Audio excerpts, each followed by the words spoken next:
Hello, my name is William Long, and today I am going to teach you how to build your own computer. But first, why should you build a computer? Building a PC allows you to be much more specific in which parts you buy, which can ultimately save you money so that you aren't spending too much or too little when getting parts.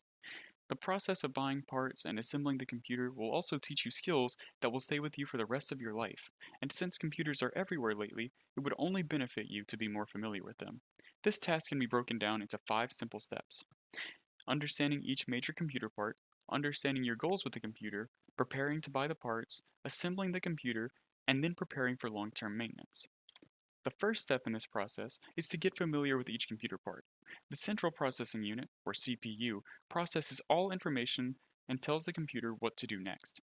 The Random Access Memory, or RAM, holds onto information so that the CPU can process it. It's called Random Access Memory because it stores what is actively being used by the PC and will not store it permanently unless instructed to do so. The Graphics Processing Unit, or GPU, works similarly to the CPU in that it processes all graphical information. The GPU is the reason information is displayed on the monitor, such as this video right now. All of these aforementioned parts, and those yet unmentioned, are able to communicate with each other thanks to the motherboard. The motherboard is to the computer what the interstate system is to the US. It gets things like information where it needs to be. The memory drives, unlike RAM, hold on to permanent data. Where the RAM just forgets it when it is no longer needed, the memory drives store information such as all of your files and downloads. The power supply unit, or PSU, is responsible for providing the computer with the power it needs to work properly. The case holds and protects all of the aforementioned parts and keeps them secure. The input and output, or simply I/O, refers to how information travels between the user and the computer.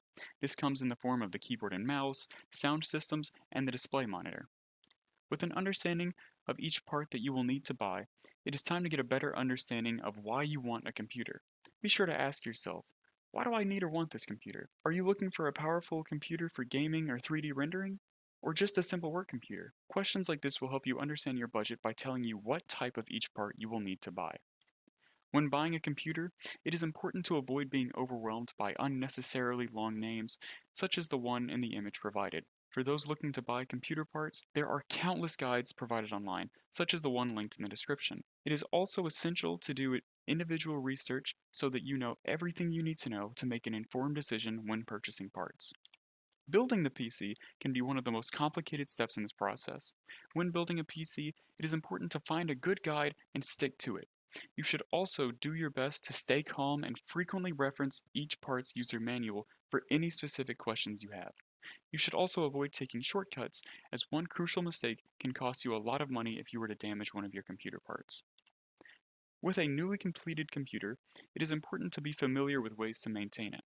Since your computer will likely sit in place for long periods of time, be sure to dust it regularly using compressed air. Letting too much dust build up will hinder the cooling fans and may end up damaging your computer as it begins to regularly overheat.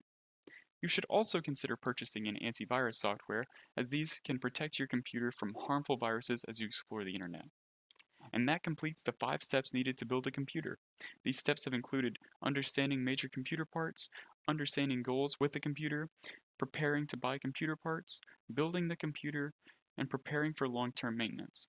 If you have any questions, please feel free to look at the document below or email me at wbl0004@uah.edu.